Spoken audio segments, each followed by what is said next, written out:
Would like to today to the Member of Parliament, Julia Kronlid, hand over a recommendation that I would define as the Swedish new side, the new strategy of the Swedish Democrats, the Swedish Democratic program regarding the Israeli and Palestinian issue in a geopolitical manner.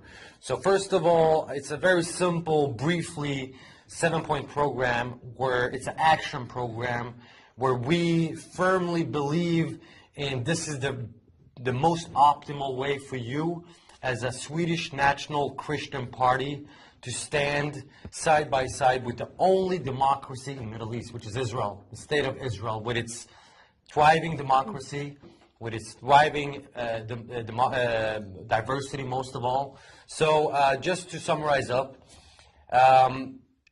I would first of all start to analyze and investigate in the corruption affairs of the Swedish Humanitarian Aid Authority, SIDA. This is the biggest corruption, you will find the biggest corruption scandals in this agency. They are doing everything they can to delegitimize the state of Israel, the state of the Jewish state. They've been financing directly. They've been funding directly art exhibitions in Gaza. I know that. This is our campaign. Yeah. Okay, they've been financing and funding directly art exhibitions where they've been glorifying suicide bombings. And this is what they want to spread: Swedish tax money, SIDA. So we should put a stop for this. Second one, the Swedish humanitarian aid. According to the previous former development minister, Gunilla Carlsson, she said she threatened the Palestinian Authority, the so-called Palestinian Authority, by decreasing the annual amount from 720 million Swedish crowns, once again 720 million Swedish crowns annually, to 500 million Swedish crowns. Why should we decrease it? Take it off all the way. This is money that goes to not to the poor so-called Palestinians, Arabs. This is money that goes directly to the thieves and to the political corrupted leaders of the so-called Palestinian establishments. So we need to decrease it from 720 million to zero, nothing. No more Swedish tax money to the corrupted thieves of the Palestinian Authority. We said that. The third point, the Swedish embassy should not be in Tel Aviv. It should be in the capital of the state of Israel, which is Jerusalem, which is the undivided, the eternal capital of the state of Israel. Undisputed, nothing else to discuss about. The Palestinian embassy of Sweden should be revoked. There shouldn't be a Palestinian embassy.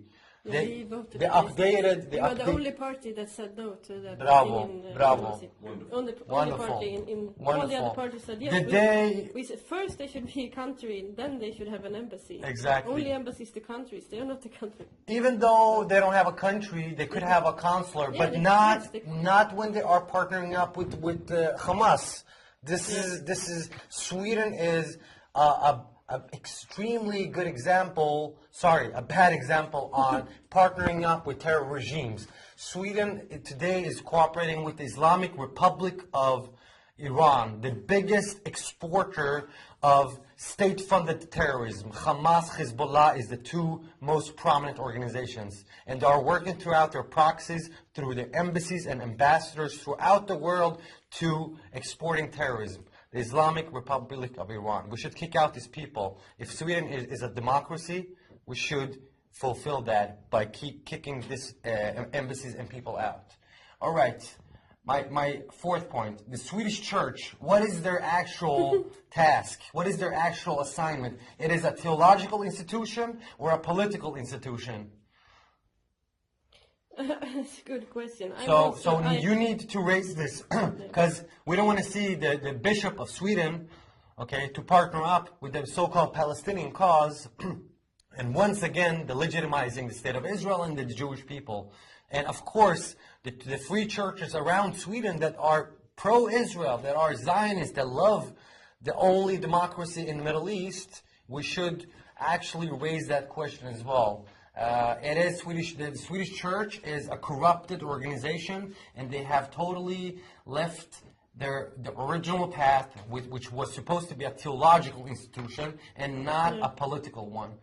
And my sixth remark is that we definitely have to raise awareness about the so-called Palestinian issue, as what Mr. Zahran is claiming. In Sweden, the Palestinian movement, which is publishing magazines with state-funded money, like Isolate Israel. This is from one network, and then you have from the one of the most prominent one, the PGS, the Palestine Groups of Sweden. This is all propaganda. This is all hatred not from the Muslims. This is the interesting. For once, it's not hatred from the Muslims. This is hatred by the Swedish left. Yes. All right. So I don't want to delegitimize or condemn the Swedish Muslims. This is the Swedish left, the Swedish Social Democrats, the Swedish Left Party. They don't believe in the state of Israel's existence. So, and this is their legitimate way by taking tax money and publish this. And of course, since we have this propaganda, one of the biggest lies we are sharing in Sweden, unfortunately, is the support of the BDS movement. Why should we boycott factories in Judea and Samaria in the so-called West Bank when if we're gonna close down these factories? Who's gonna be without work? It's gonna be the Arabs, not the Jews, not the Israelis. Yeah. We have to once again to condemn the BDS movement because it is extremely dangerous and destructive if we're going to go on. My last point is to once again to revoke the status that UNRWA shares for the Palestinian refugee status, that they always, from generation to generation, are sharing the same refugee status, no matter if they're born here and so on.